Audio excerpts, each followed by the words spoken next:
Bienvenidos a un día más a Cultura Chatarra. Mi nombre es Crypto y el día de hoy vengo con una reseña, análisis, crítica sobre el Joker. Quiero advertir de inmediato que esto va a tener 4 secciones en uno para tocar todo el tema completo. La primera sección va a ser desde el punto de vista del cómic. La segunda sección va a ser desde el punto de vista cinéfilo, como alguien que amo el cine. La tercera sección va a ser del punto de vista actriz analiza, porque la Vale va a dar su opinión. Y por último, la última sección va a ser un psicólogo analiza, donde vamos a profundizar un poco en la psique de los personajes y si está bien tratado estos problemas neuronales y psiquiátricos que tenía el personaje. Por último, agregándole un bonus track, voy a contestar a 3 canales de reseñas, llamémoslo así, que es Chico Morera, Jordi Maquiavelo y The Top Comic.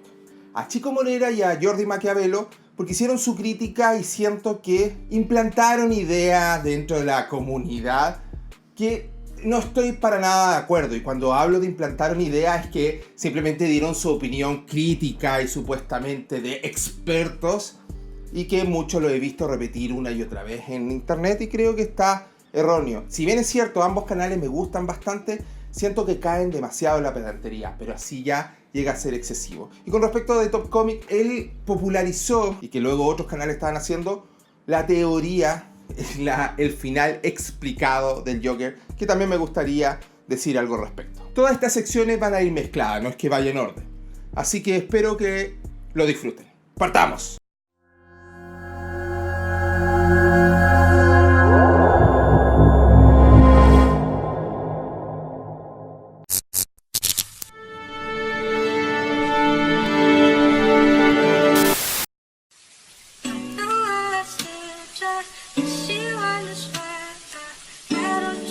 Desde el punto de vista del cómic, quiero dejar algo bien en claro. Primero que todo, y sé que mucha gente dice que si está basado en un cómic, no necesariamente tiene que ser igual al cómic. Y soy de esa persona que estoy de acuerdo. Pero, si tú basas algo en algo, debes respetar ciertas cosas o debes entender, por ejemplo, la psique del personaje, cómo se comportaría dicho personaje, aunque cambies la historia, aunque inventes una historia nueva. Tú tienes varias formas de adaptar una historia. Puedes adaptar exactamente la misma historia con ciertas licencias, como supuestamente Marvel hizo con Civil War, o puedes hacer una historia totalmente nueva, pero con los personajes de donde te estás basando. En ambos casos, tú tienes que respetar ciertas cosas que ya vienen per se dentro del libro, del cómic o del videojuego. Porque si tú haces una psique, una profundidad de los personajes totalmente diferente, el look de los personajes totalmente diferente, y la historia totalmente diferente, lo único que estás poniendo es el nombre y no estarías respetando nada. Por ende, estarías usando el nombre netamente para vender más. No estarías basándote en.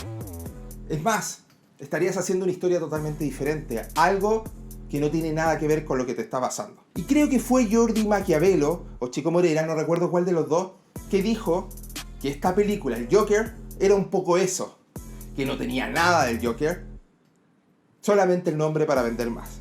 Primero, es un error eso. Y lo voy a explicar por qué. Si bien es cierto, Jack Nicholson a mí me parecía un Joker respetable, el Joker mafioso, el Joker antiguo, y Jared Leto era, al igual que Heath Ledger, Joker basado en una etapa en específico. Obviamente, Heath Ledger provocó mucho más y la gente empatizó mucho más con ese Joker y mucha gente le encantó mucho más.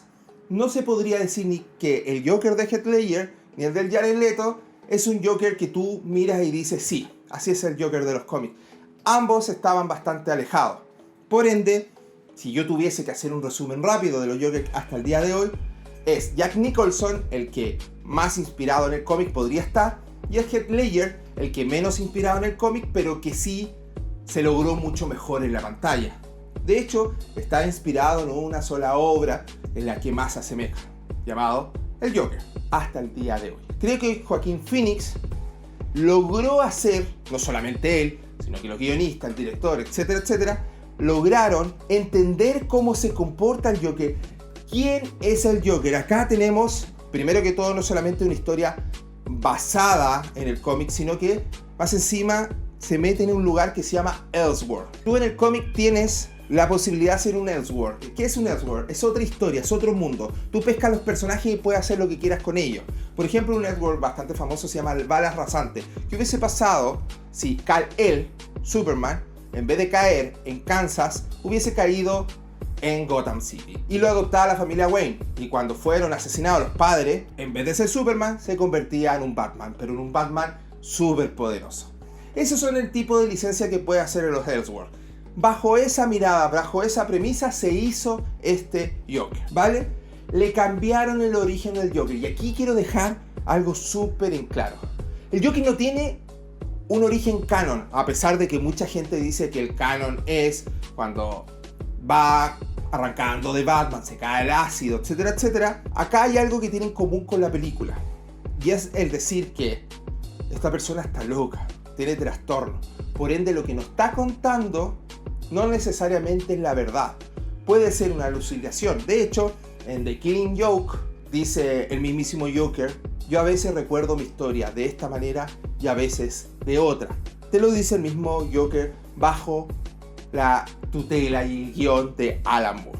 Por ende, ya jugando con eso y ya teniendo en claro que es un Elseworld, hay similitudes con respecto al Joker. ¿Qué otra cosa es interesante? Es interesante, al igual que los cómics, que por ejemplo en la muerte en el callejón de los padres de Wayne, hay un momento cuando está siendo entrevistado Joker, Joaquin Phoenix, en el Arkham Asylum por esta doctora, esta psiquiatra, se viene la imagen de Bruce mirando al vacío con los padres muertos, que es igual a una viñeta. No solamente eso, en algún momento el mismo Joker dice: solo necesitas un mal día para que todo se vaya al carajo, todo se vuelva loco. Cosa sacada también de Killing Joke. Y así podemos pillar cientos de perlas dentro de la película. ¿Por qué digo que es similar al Joker de los cómics? Primero, por ese tema de las alucinaciones.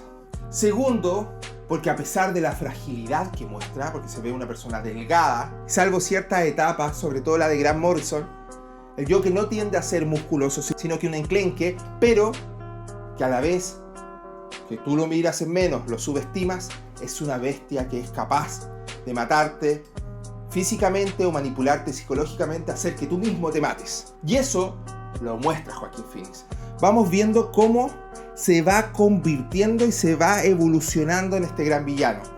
Otra cosa que dice aquí Chico Morera No, este fue Jordi Maquiavelo, que esto no puede ser una película de superhéroe porque no está enmarcado en el género del superhéroe, porque es un villano, por ende no está el camino del héroe per se y no hay un enfrentamiento entre el bien y el mal, por lo tanto no puede ser tomado como un género de superhéroe solamente por estar basado en un cómic.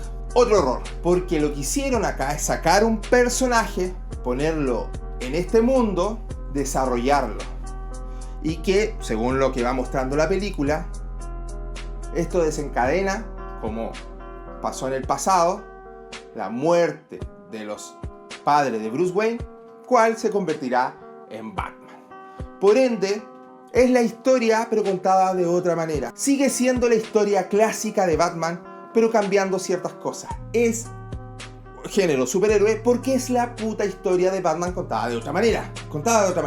Ahí tú después puedes especular, porque como es abierto, de que tal vez Batman crece y se enfrenta con este Joker, o tal vez otras personas inspiradas en este Joker se convierten en el nuevo Joker, cuál pelea Batman, o tal vez este chico no se convierte en Batman, se convierte en otro tipo de vigilante, o toda ciudad gótica está dominada por payasos asesinos, da lo mismo, te deja abierto. Pero de que el Joker genera un mal que va a venir luego el contrarrestar este mal, que es el vigilante.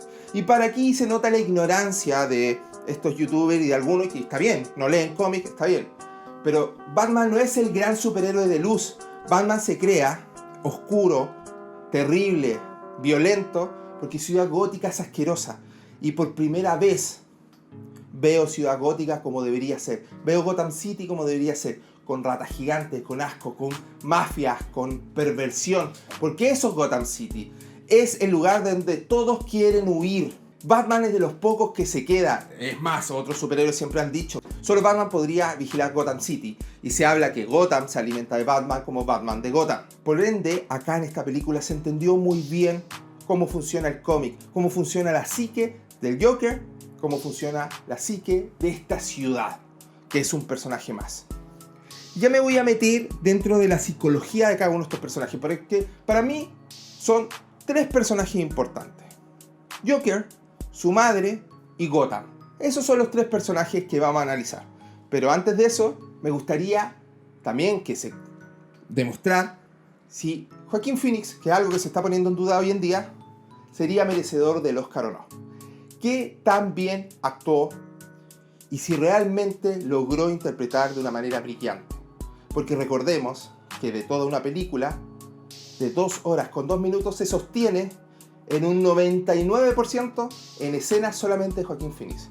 O sea, un actor sostiene una película completa. Joker es al cine lo que las pinturas de Bob Ross son al paisajismo. Un truco, un conjunto de técnicas propias de la artesanía dispuestas en un orden que tratan de emular al arte. No sentí que fuese tan sumamente mala como lo pienso ahora, y probablemente mañana mi opinión sea aún peor. La película a nivel de guión no es que necesite un par de vueltas, es que es sumamente floja, es simplista, es plana, y existiendo un trabajo tan monumental desde el acting para construir al personaje principal desde el guión, ese trabajo está totalmente descuidado. El papel no está bien construido. Tenemos a un personaje que empieza siendo rarito y mal rollero, pasa a ser rarito y mal rollero y termina siendo rarito y mal rollero. No evoluciona, simplemente termina cometiendo unos crímenes, pero los mismos crímenes podría cometerlos en ese momento o más adelante si la película durase 1 hora más. La bola de nieve, el conjunto de elementos que nos lleva a ese momento, a ese clímax, son propios de una película de segunda. El contra el mundo, que aún el detonante de una revolución obrera, que al final es lo que termina siendo. Por no decir que es un recurso bastante facilón, le roban y le pegan, en fin, destensando los cordones de un zapato, y está rodado como si estuviese comiéndose a un bebé recién nacido. La imagen es muy impactante, el tipo está ahí en penumbra, corvado, con el brazo así como desencajado. Es una imagen potente, pero es que está destensando unos cordones, en fin. Luego la glorificación del final, ¿no? En plan, el gran héroe del pueblo. Y un guión que me ha dejado muy frío, que es a lo que le daré palos, y en la dirección, más que nada, de superación de una persona con trastornos mentales. Y aquí yo creo que reside el problema, en cómo se ha enfocado la película. La película se llama Joker, pero se podría llamar el comediante, se podría llamar el humorista, se podría llamar Paco de Albacete, se podría llamar de muchas formas la película y no Joker. ¿Por qué? Bueno, porque se supone que esta película está basada en los personajes de DC Comics, en el Joker, en Batman, bueno, en la familia Wayne, en Gotham. Pero realmente si la película tratase de un personaje que no conocemos o que se diese en Nueva York, por ejemplo, en los años 80, y que pues la familia Wayne, en vez de ser la familia Wayne, fuese una familia rica sin más, pues yo creo que la historia no cambiaría demasiado. Por eso me parece que la estrategia esta de llamar Joker y decir que está basada en personajes de DC Comics esta película no es más que una estrategia comercial, una estrategia para atraer a más público y para que venda más, y lo ha conseguido, ha vendido más. Pero ya os digo que para mí esto no es ninguna adaptación de nada. Yo creo que esta película podría funcionar por sí sola sin pertenecer a DC, sin que el personaje principal sea el Joker. De hecho es que no tiene nada que ver con Joker, porque aquí estamos viendo un drama horrible y el Joker se supone que es una persona que su risa es más sádica y más irónica y sarcástica que otra cosa, y en esta película es como una risa más de dolor, es más trágico todo. Y yo creo que no va por ahí, que esto no tendría por qué ser una adaptación, y yo creo que ha sido una estrategia comercial para vender a más público y para que llegue a más público esta película. Y no señores, no se vengan arriba, es que esto ni siquiera es una película de género de superhéroes. El género de superhéroes se caracteriza porque haya un personaje que tiene una construcción basada en el viaje del héroe, por ejemplo, y que tiene varias confrontaciones con fuerzas externas y tiene que solucionar un problema por el bien mayor. Si se habla de un villano, por ejemplo, en el cine de superhéroes, pues casi siempre existe esa confrontación, como ocurre en Venom, por ejemplo. Venom es una película del género de superhéroes porque sigue la estructura de una película del género de superhéroes. ¿Joker sigue la estructura del género de superhéroes? No, absolutamente para nada. Por eso me parece que esta película no pertenece a ese género. Esta película es un drama, puedes llamarlo thriller psicológico, puedes llamarlo como quieras, pero esta película no es del género de superhéroes. Simplemente por decir que se adapta cierto personaje de un cómic, no quiere decir que esa película vaya a tener ese género. Es como si adaptas una novela de Stephen King y dices que es género de novela.